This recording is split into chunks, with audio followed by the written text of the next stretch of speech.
No danger of revealing students in my video because there's nobody here. Tommy will be back in a little while, I think.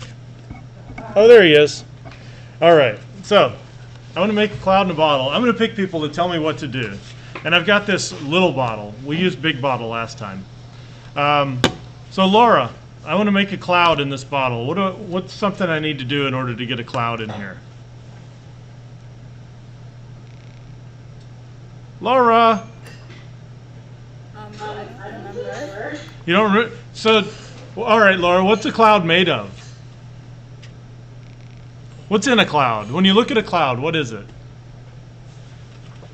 Water. Water. So, what's something I need in this bottle? Water. Right. Okay, so I'm going to put some water in it. And I could put a whole lot of water in it. In fact, this is more water than I need. I could, you know what? I never really leave water in the bottom. I'll just do this. This will be like the ocean. I'm going to shake it up. And I'm shaking it up for a reason. Does anybody know why I'm shaking it up? Tommy, what do you think? Yeah, I want the water to have more surface area, but it actually doesn't look like the sides got all that wet. All right. What's that? Let's see, who else is there? Anna, what's something else I need to make this cloud? Is it So precipitation is what we get if the cloud droplets got big enough that they were heavy enough to actually rain inside here. So in the water cycle, there's evaporation, which is the way that the liquid water gets up into the sky, and then there's condensation, which causes so evaporation turns the liquid water into a gas. That gas goes up into the air, but that's not a cloud yet. You can't see the gas. When the gas condenses and becomes a liquid again, that's when you see it. So what we need to do is get some of the liquid there to turn into a gas, rise up in the air, and then turn back into liquid, but not on the walls and not on the bottom, just floating in the air. So do you remember when I did this before, or you did this, what we put in here? I don't remember. Does anybody remember? Other than Tommy? Tommy remembers, but maybe all of you are doing that. Oh, okay, Elijah, what do I need to put in? Smoke. What'd you say? What? Smoke. Yes, smoke. Yes. We just need some kind of particles in the air because water will condense on surfaces and it needs a surface.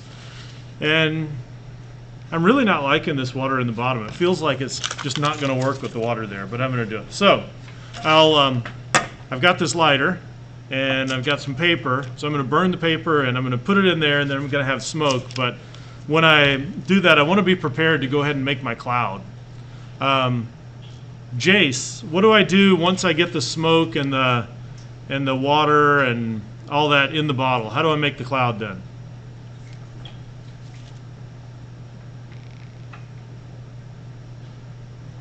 Jace, are you there? Now remember back when we talked about having your camera on or camera off, and the problem with the camera off is I can't tell if you're there, and people said, yes, we will respond quickly when we're called on. So I don't know where Jace is, but this is what I'm talking about. All I can see is a sort of a monkey thing.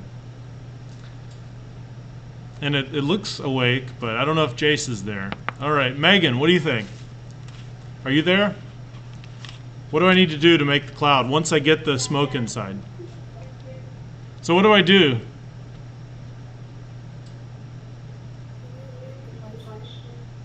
Yes, so I'm going to set this on fire. I'm going to blow it out, sort of, and drop it into here so I can get some smoke inside. And it won't really look like a cloud. It'll just be slightly smoky, hopefully. Then how do I make the cloud? What do I do?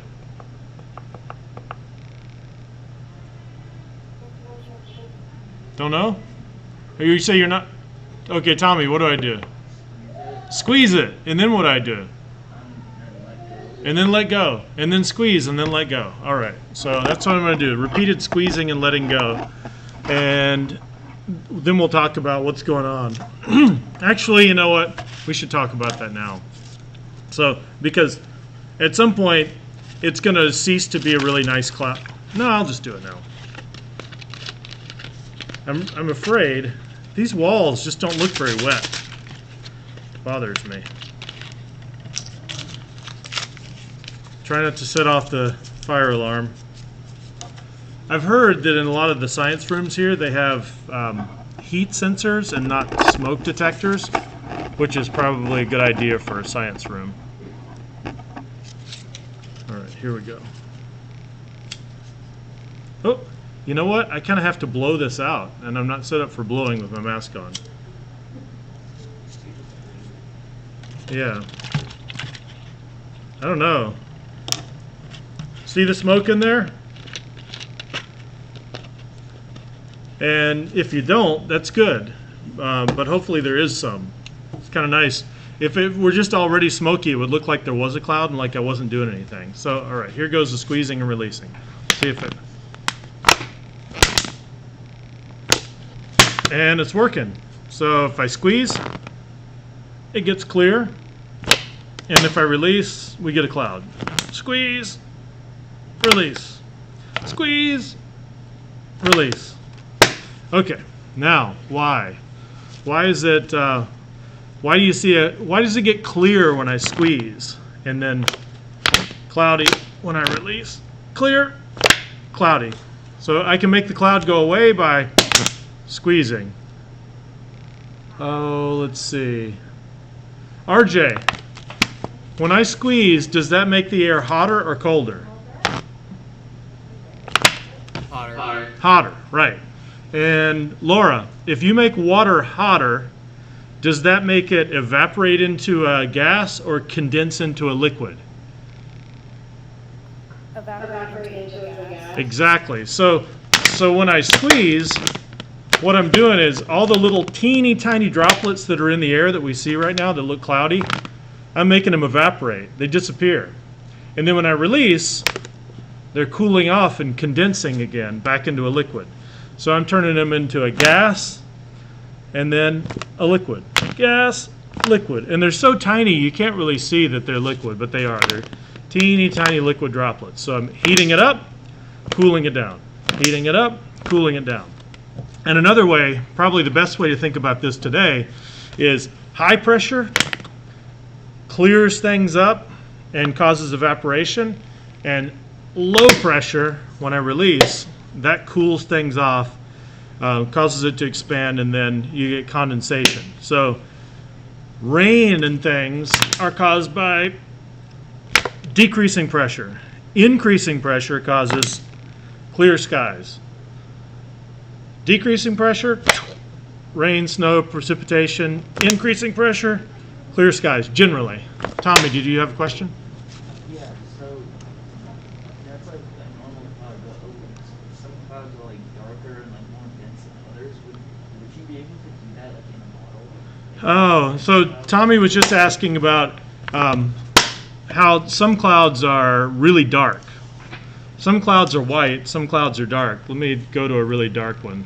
Cumulonimbus.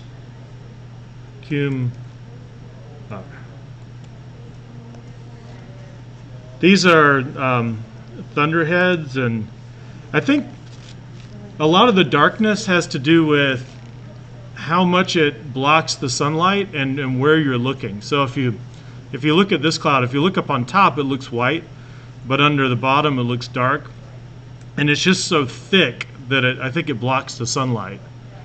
So it's just a really, probably a dense cloud.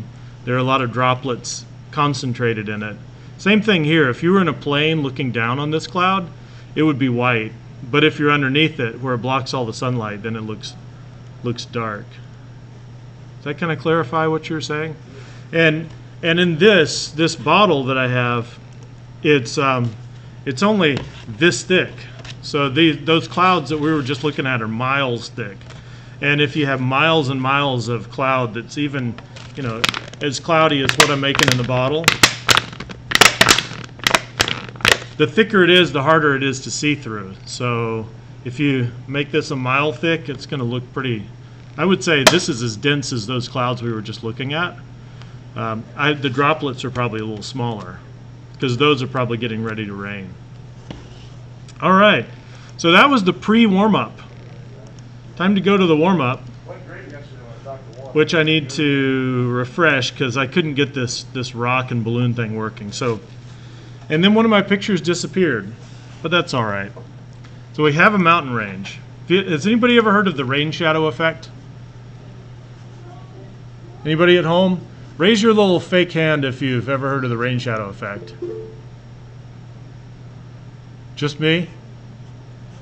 All right. I'll put my hand down. So we're going to talk about the Rainshadow. A regular shadow? I can make a regular shadow.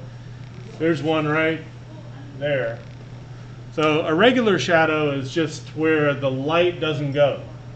So a rain shadow is a place where the rain doesn't go. And with a regular shadow, you've got a place where the light does go. It all goes on my hand over on this side. But then the back side, the other side of my hand, that's where it doesn't go. So we've got kind of a bright place and a dim place.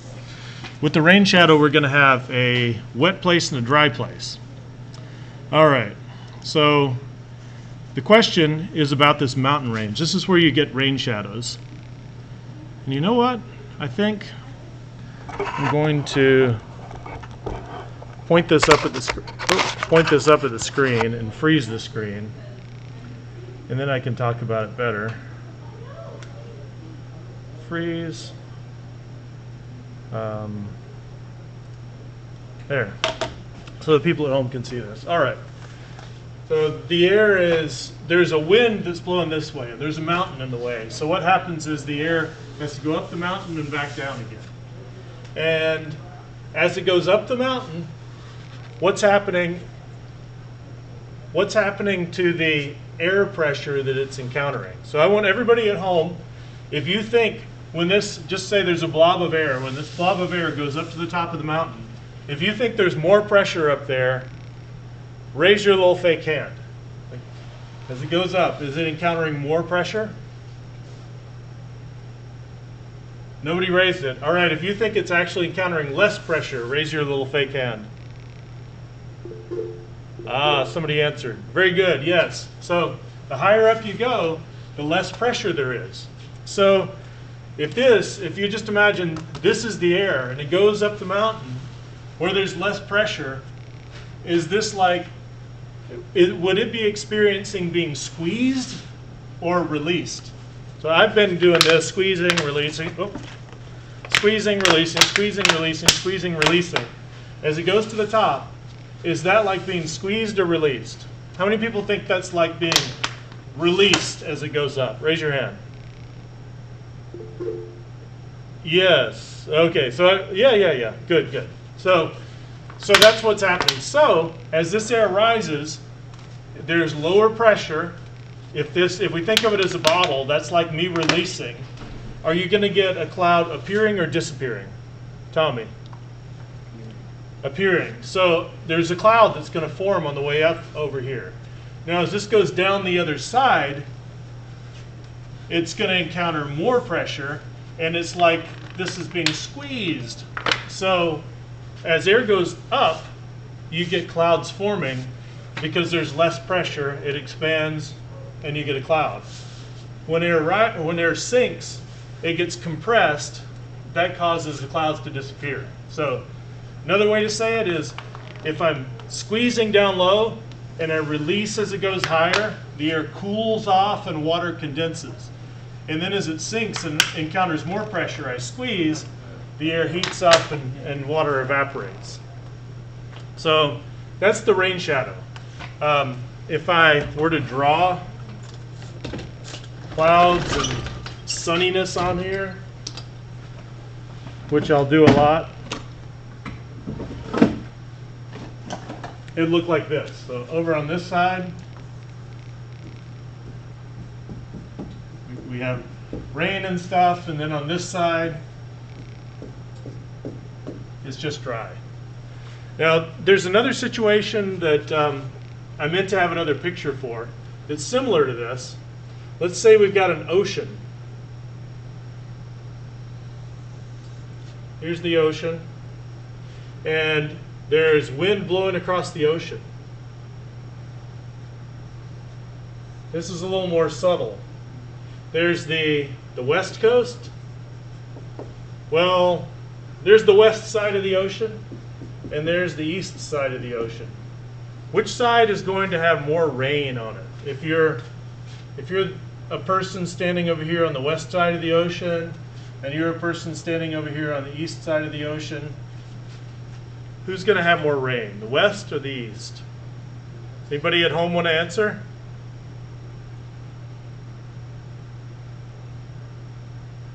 Raise your hand if you want to answer. Nobody wants to answer. All right, Tommy, you're in the hot seat again. Which one of these, like, this is kind of like the mountain again. So where are we going to get more precipitation? The west? So is it going uphill or downhill as it goes into the ocean? Down. And as it goes down, are you going to increase pressure or decrease pressure? Increase. So does that mean like me squeezing or releasing? Squeezing. So are you going to get clouds here? No. So this is where it's going to be dry. And part of the reason is because this is like this side of the mountain. This is where you go down off the coastline into the water. And then on this side you rise up a little bit, so it's going to be wet. But there's another reason this is going to be wet. Does anybody at home see this? Or Tommy, do you see it? Over here we're going to get lots of precipitation for two reasons. One, because the air has to rise up a little bit when it leaves the ocean. Can anybody think of the other reason? Which air probably has more water in it? Air that comes from the land or air that comes from the ocean? Ocean. So this has been picking up evaporation all the way across the ocean. And when it gets to this side, it's going to be wetter over there. This is going to be drier because it came from the land. So there are two reasons it's wet here. One, this air came from the ocean and it's got water in it. The other is, as it comes off the ocean, it has to rise up a little bit. I used to live in Seattle for a while, and in Seattle this happened a lot. We had the Pacific Ocean next to us, and we had the Olympic Peninsula out there, but I'm going to leave that out. So there was then Seattle was kind of right around here. This is the Space Needle that we had in Seattle, some other buildings and stuff. And then we had the Cascade Mountains. And so what would happen is the air would come in off the ocean. It would have a lot of water vapor in it. I'll just call it wet. And it would go up a little bit, and we'd get clouds and rain and stuff. And then this would go up the mountains, and there would be a whole lot of clouds and rain. So there were a lot of rainforests on this side of the Cascades. But then on the other side of Washington over here, it was really dry. It was actually pretty much a desert in parts of eastern Washington because of all these effects. All right. After break, we're going to come back to all this and pretty much put together everything we've been doing all year and use that to draw maps of climates. So this was just a taste of that. We're not going to do anything new today, except we've got a quiz. So first thing I want to do is go over that quiz from yesterday to give everybody a little bit more of a review. So warm up, then assign the Google quiz. Blue, this is poor Tommy. He's got two quizzes, one that we were supposed to take yesterday and then one that's today. Then everybody else has got one more. So I'm going to show you, oh my, that's an exceptionally large sheet of paper there. I'm going to do everything that you're going to need to do on the quiz, and then I'm going to use it to answer the questions that were on your homework. And then your job is to do the same thing. This is turned funny. Oh. All right, so on your quiz, you're going to have a picture, and you can just copy the picture, but the picture, since I made it, I know what it looks like. It's going to have an Earth and an atmosphere around it, and you're going to have an equator, 0 degrees, and then you'll have a couple of lines of latitude, 30, 60, and then you'll have a North Pole, or maybe it'll just say 90 degrees, then 30, and 60, and 90. And the first thing you're supposed to do is draw all of the circulation out. Yep. Oh, sorry. No wonder Tommy's not looking. Oh, I did the wrong thing. I muted it. There. All right. So you have to draw something like this, and then draw the circulation of the atmosphere. And this is really easy if you just know one thing. And the one thing is, well, you sort of two things, sort of two. The one thing is, where does the air rise and sink? Just one place where the air either rises or sinks. If you can identify one of those, then you've got this. So I would put you on the spot, but you know that's a long, laborious process to ask people because they may not be there. So I would pick one of these places because these are the equator and these are the poles, and we know this air is really cold, and we know this air is really hot, and we know cold air sinks and hot air rises.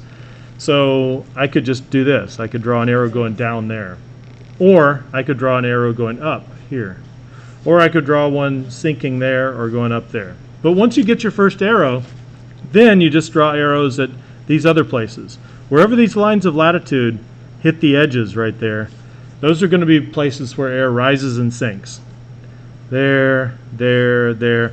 The pattern alternates. So if you can do one, this sinks, that means the next one, the air has to rise. And at the next one, the air has to sink. And the next one, it rises. And you should probably go back and check and just make sure it makes sense at the equator. Do we have rising air at the equator? Yeah. I mean, it looks like it's going to the left, but somebody standing here would see it rising. So I could draw this whole pattern, but I don't expect you to draw the whole pattern because it repeats itself. This is just like this, and this is just like this, so you don't have to do it all. You can just do, what in the world was that? You can just do a quarter of it. Now, the other thing you'll need to do, and actually for this quiz it doesn't matter, but if you really want to show the circulation of the air in the atmosphere, you show the currents splitting wherever they hit something. This hits the Earth's surface and splits. This gets to the top of the atmosphere and splits. This hits the Earth's surface and splits. Like that. But for the quiz, you don't have to answer questions about these currents. So this is kind of easy. The next thing is the pressure belts. So first is the rising and sinking air currents in the atmosphere. Second is the pressure belts. And there are all kinds of good ways to remember the pressure belts, but I think just look at your arrows. Look at the rising and the sinking arrows. What kind of air sinks? Heavy air or light air? What kind of air rises? Heavy air or light air? And that's what creates the pressure belt. So if this is sinking air, that means it's heavy, and that means it's going to be high pressure. And if this is rising air, it's light, so it's going to be low pressure. If you can do one of these, again, they all alternate. So if this is high pressure right there, then this is low pressure. And this is high pressure. And this is low, high, like that. But again, it's good to go back and check and say, if I have high pressure here, do I also have sinking air? Good, I do. All right, so I got the pressure belts right. Last thing is the winds. The winds are the hardest because for the winds you have to remember, I guess, maybe three things. The easiest one is high pressure to low. Really, if you think about that, things always move from high pressure to low. If you have a balloon, the air goes out of the balloon from high pressure to low.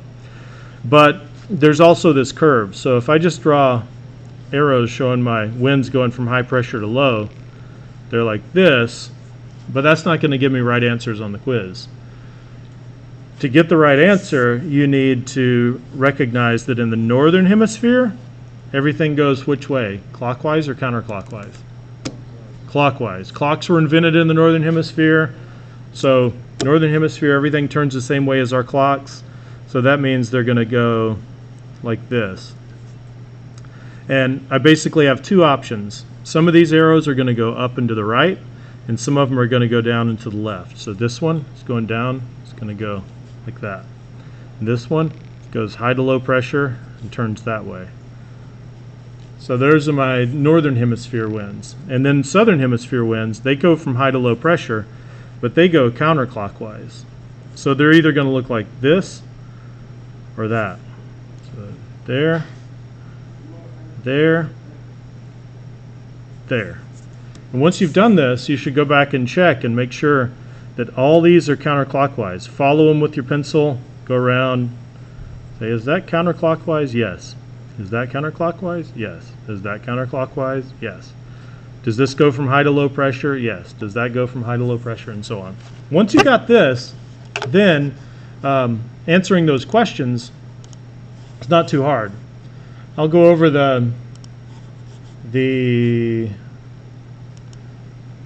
quiz from yesterday. Unfortunately, I couldn't. Oh, I clicked my YouTube channel instead of my Google Classroom link. I couldn't actually grade these because I had two links in the assignment. When you have two links, for whatever reason, it won't let you grade them. This is this says practice quiz. This is actually the real quiz I'm about to give you. I'll change that name in just a second. And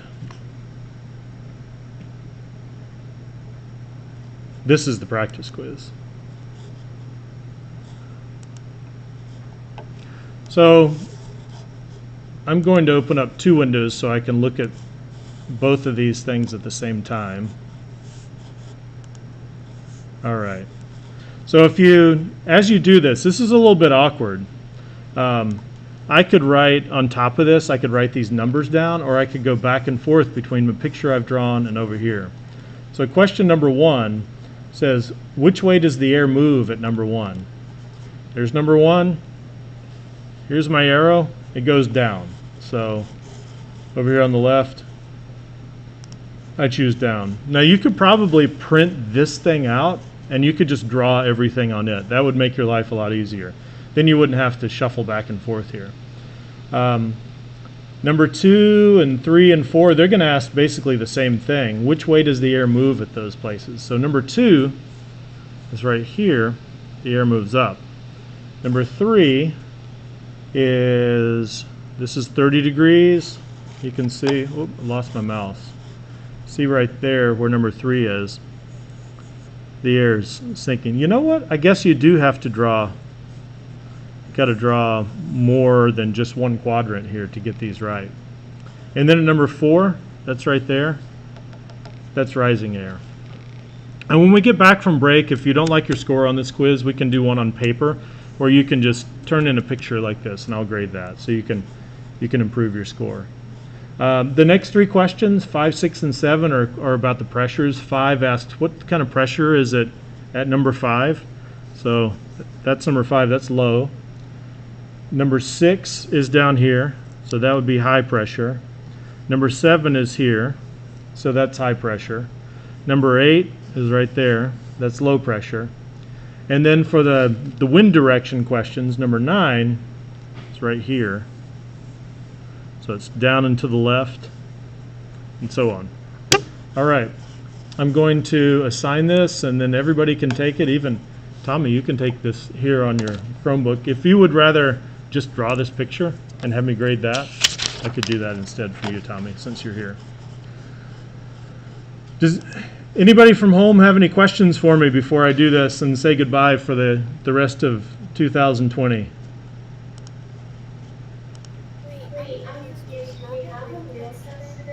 Yeah, this is it right here. This thing that says class number, and it should say 64. I'm about to fix that. Complete the quiz, take your time, double check your answers. So in just a second, I'm going to click Assign. And the due date, I'm going to make it right now. So you just open this up, and it'll grade it. I'll be able to get all your grades from Google Classroom. And this will actually count as a quiz. But if you want to redo it after break, you can have a chance to do that. Any other questions? Do you have to draw it, or can you just write the answers? You could just enter the answers.